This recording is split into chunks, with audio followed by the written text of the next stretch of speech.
Hello friend, बहुत बहुत स्वागत है आपका हमारे यूट्यूब चैनल पर। एक बार फिर मैं विक्रम सिंह आपका बहुत बहुत स्वागत करता हूं।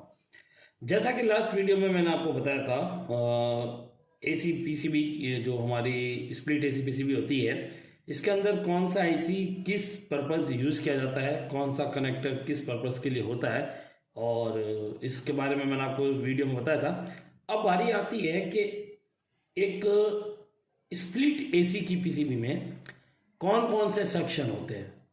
जी, अगर आप काम सीखना चाहते हैं तो आपके लिए बहुत ज़रूरी जानकारी होती है कि आपको पहले ये पता होना चाहिए कि पीसीबी में टोटल कितने सेक्शन होते हैं। वैसे बात करें तो एसी हमारे दो टाइप के आते हैं, इन्वर्टर एंड नॉन इन्वर्टर। ये जो पीसीबी है ये एक नॉन इन्वर्टर पीसीबी है।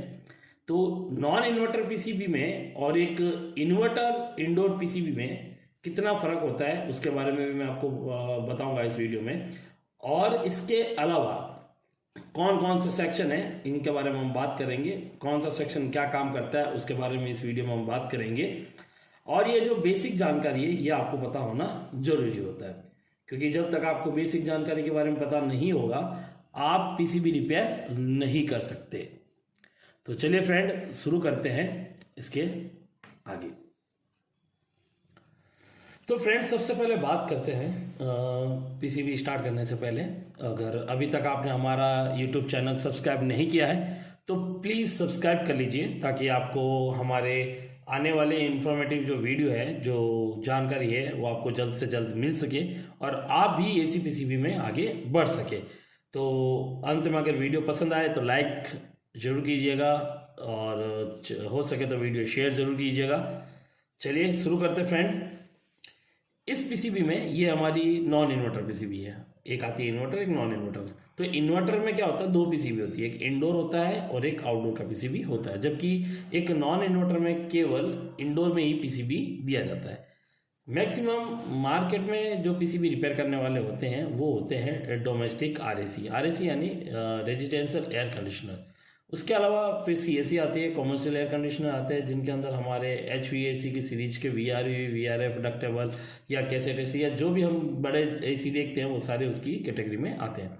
तो ये हमारे एक डोमेस्टिक यानी घर में यूज होने वाले एसी का, ये एक 1.5 टन की एसी की non inverter split 1.5 ton AC की पीसीबी है। तो अगर इसमें हम बात करें तो शुरुआत से कि कौन कौन से सेक्शन आते हैं, तो शुरुआत करता हूं सबसे पहले इसके अंदर वोल्टिंग सेक्शन, यानी सबसे पहले वोल्टेज जहां इनपुट होता है। यहाँ इन दो वायर पे जहां वोल्टेज इनपुट होता है ये हमारा वोल्टिंग सेक्शन होता है। इसके बाद इस सर्किट के अंदर हमारा एक छोटा सा प्रोटेक्शन सर्किट होता है जिसे ईएमआई सेक्शन भी कहा जाता है, लेकिन यहाँ ईएमआई कॉइल का उपयोग नहीं किया गया है, इसलिए ये प्रॉपर ईएमआई सेक्शन नहीं बन पा रहा है। तो यहाँ पे सिर्फ ये प्रोटेक्शन सर्किट है जिसमें फ्यूज, एमओवी और नॉन पोलराइज कैपेसिटर लगा है। इसके बाद इस सर्किट के अंदर यहाँ हम देखें तो ये हमारा एसएमपीएस सर्किट है, यानी एसएमपीएस पावर सप्लाई।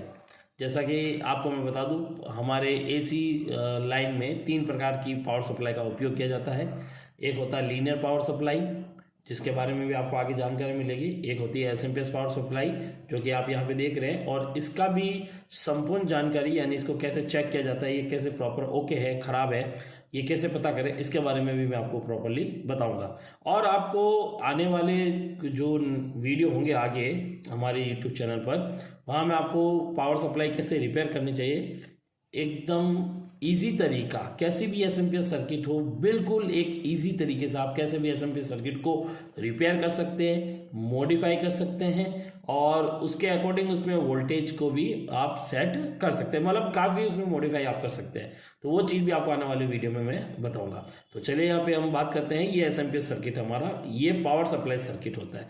जो एसी वोल्टेज हमारी पीसीबी में आता है, यहाँ से क्या होता है, जो एसी वोल्टेज इन होता है वो एक तो इस एसएमपीएस सर्किट में आती है लाइन, और दूसरी लाइन इस पावर रिले की वी आउट, मतलब जो आउटपुट पिन होती है उसके सारे रुकी रहती है।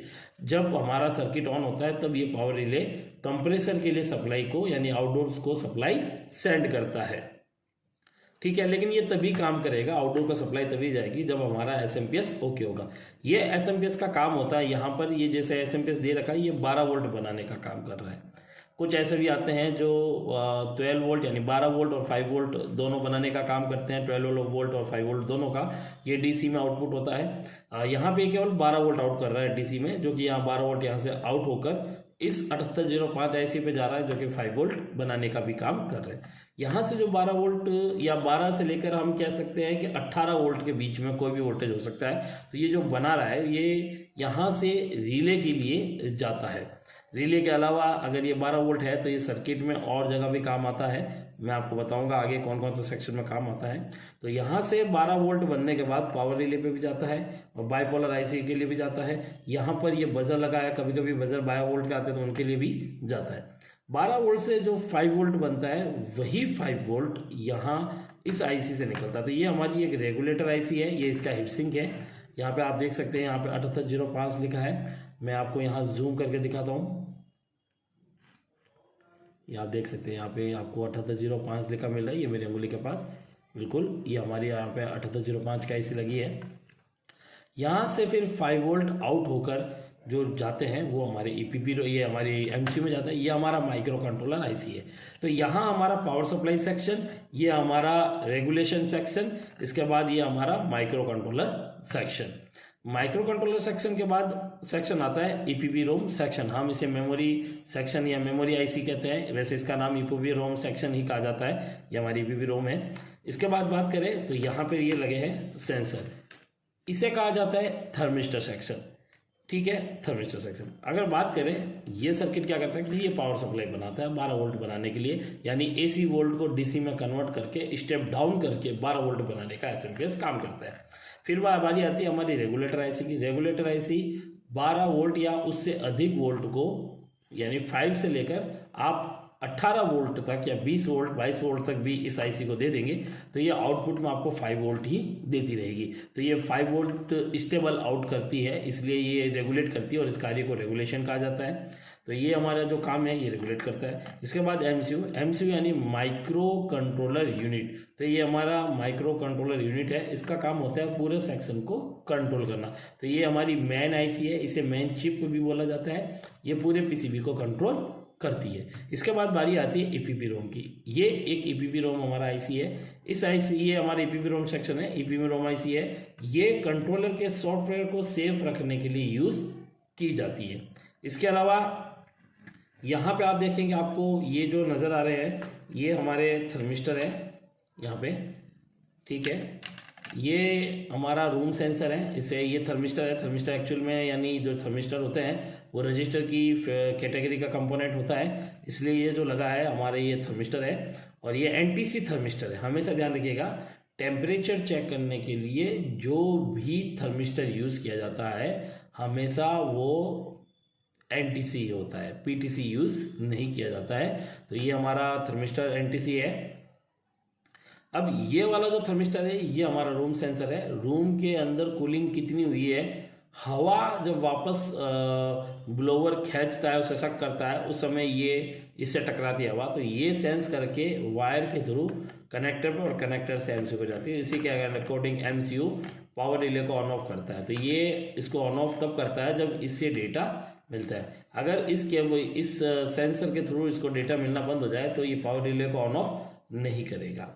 इसके अलावा ये हमारा फ्रीजर सेंसर होता है, ये भी थर्मिस्टर सेक्शन का ही सेंसर है और इसका काम होता है कॉइल में जब बर्फ़ मेल्ट हो जाए या बर्फ़ जमी रह रही है या बिल्कुल कूलिंग नहीं हो रही, उसका डेटा जो कूलिंग है जो डेटा है वो फीडबैक आपके एमसीयू को भेजने का ये काम करता है। इसके भी ख़राब होने पर एरर आता है और इसके ना काम करने पर 10 से 15 मिनट बाद आपको एरर आता है। तो 10 से 15 मिनट बाद जब भी कोई एरर आता है तो सबसे पहले कॉइल सेंसर को ही चेंज करें। इसको फ्रीजर सेंसर, कॉइल सेंसर भी कहा जाता है इसको, ये वाला जो मेटल का बना होता है इसको। और इसको हमारे रूम सेंसर कहा जाता है और इसको इवेपोरेटर कॉइल सेंसर भी कहा जाता है। तो यहाँ पे ये दोनों सेंसर हो गए। इसके अलावा फिर हमारी बारी आती है कीपैड सेक्शन की। तो ये जो कनेक्टर यहाँ पे लगा है ये हमारे कीपैड सेक्शन का है। यहाँ पे ये कीपैड लगा है जो कि 5 वोल्ट के ऊपर कार्य करता है। इसकी एक पिन में 5 वोल्ट और दूसरी ग्राउंड के साथ अटैच होती है। उसको दबाने पर जब वो 5 वोल्ट ड्रॉप होता है तो हमारा कंट्रोलर कमांड लेता है।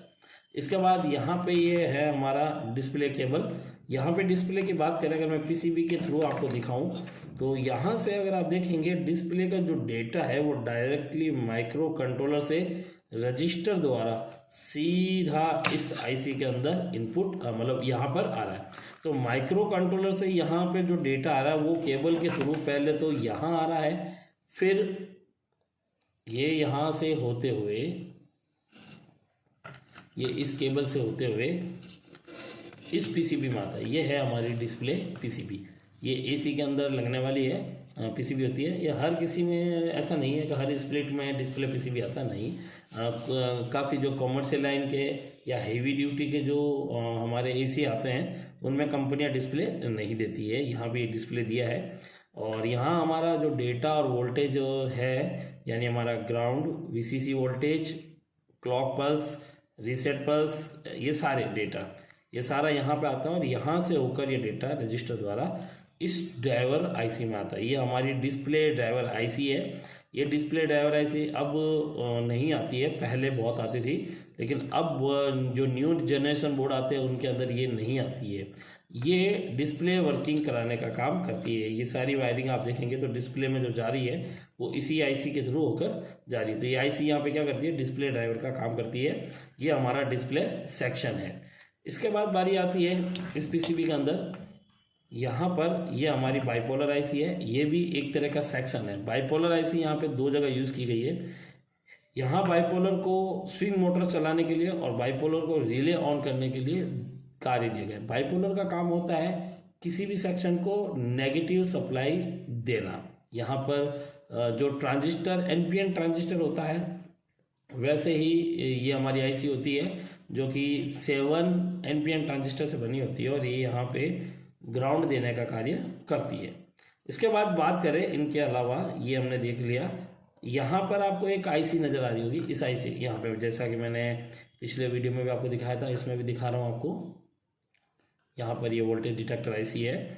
इस वोल्टेज डिटेक्टर आईसी का काम होता है वोल्टेज कम आने पर, यानी पीसीबी में वोल्टेज कम आने पर माइक्रो कंट्रोलर को रीसेट पल्स यानी ऑफ कर देना, उसको ऑफ कर देता है। ये इसलिए लगाया जाता है कि जब भी पीसीबी हमारी ऑन ऑफ होकर वापस दोबारा ऑन होती है तो ये एमसी को रीसेट करने का काम करता है, जिससे किसी प्रकार का एमसी अगर किसी एरर पे अटका है तो वो आगे बढ़कर अपना वापस कार्य शुरू कर सके। तो ये रीसेट करने का काम करता है, लेकिन ये खुद कभी जब खराब हो जाती है तो एमसी को बंद कंडीशन में ले आती है। इसके अलावा एमसीयू के लिए काफ़ी बार क्रिस्टल यूज़ किया जाता है। यहाँ पर हमें क्रिस्टल नज़र नहीं आ रहा है, क्रिस्टल लगा है यहाँ पर इस रबड़ के नीचे लगा है। अगर हम देखें तो यहाँ पर इस रबड़ के नीचे क्रिस्टल लगाया है, लेकिन ये हार्ड ग्लू लगा रखा है, रिमूव नहीं हो रहा है। इसके नीचे क्रिस्टल है हमारा, जो कि यहाँ पे 4 मेगाहर्ट्ज या 8 मेगाहर्ट्ज का होगा। ठीक है। वोल्टेज डिवाइडर जो ये वोल्टेज डिटेक्टर आईसी है, इस वोल्टेज डिटेक्टर आईसी पर मैं आगे वीडियो जरूर बनाऊंगा। ये प्रॉपरली कैसे काम करती है इसका एक प्रैक्टिकली आपको दिखाऊंगा वीडियो कि प्रैक्टिकली इसको कैसे यूज़ करते हैं और कैसे पता करें ओके है या ख़राब है, और इसके ख़राब होने पर हम क्या यूज़ कर सकते हैं और ये कितने टाइप की आती है, ये सब कुछ मैं आने वाले वीडियो में आपको ज़रूर बताऊँगा। तो यहाँ तक तो हमारी ये सेक्शन हो गए।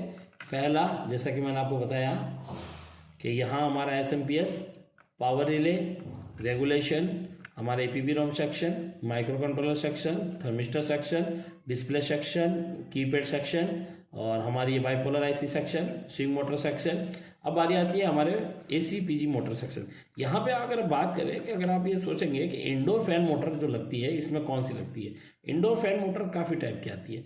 इस PCB के अंदर इंडोर फैन मोटर जो लगा है वो ACPG लगा है। ACPG मोटर 6 वायर की आती है, जिसके 3 वायर AC वाले इस कनेक्टर पर लगते हैं और जो छोटा कनेक्टर होता है 3 वायर का जिसमें DC वोल्ट चलता है वो यहाँ पर लगता है। तो ये 2 कनेक्टर है हमारे ACPG के कनेक्टर। ये हमारा AC का वोल्टेज का और ये इसका फीडबैक का है। काफ़ी लोग क्या करते हैं, ये वाला कनेक्टर लगा देते हैं, ये लगाना भूल जाते हैं या यहाँ वायरिंग गलत कर देते हैं, जिसके कारण PCB में लगातार एरर आता रहता है।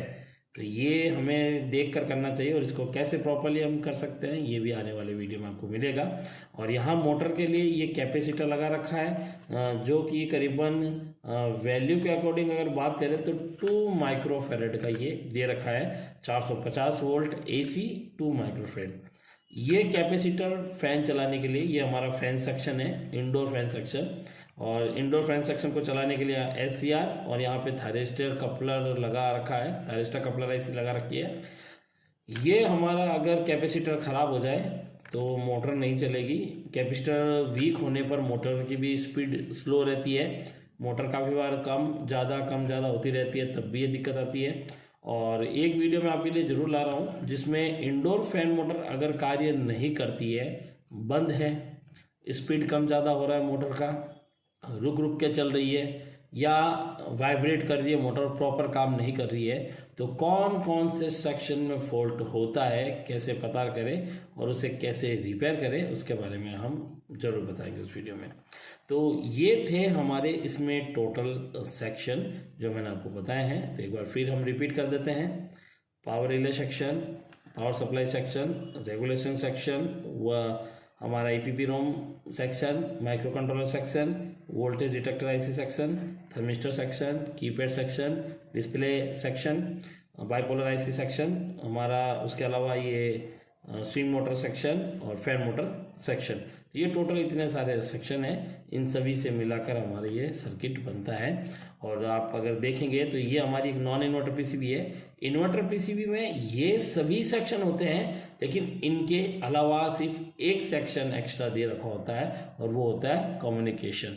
तो इंडोर PCB जो हमारी इन्वर्टर या नॉन इन्वर्टर होती है, इनका कैसे पता करते हैं कि ये इन्वर्टर है या नॉन इन्वर्टर है, ये आगे आने वाले आपके वीडियो में बताऊंगा और आपको समझाऊंगा कितने टाइप के इन्वर्टर सेक्शन आते हैं जिन्हें आप देखकर पता कर सकते हैं कि ये इन्वर्टर PCB है या नॉन इन्वर्टर PCB है।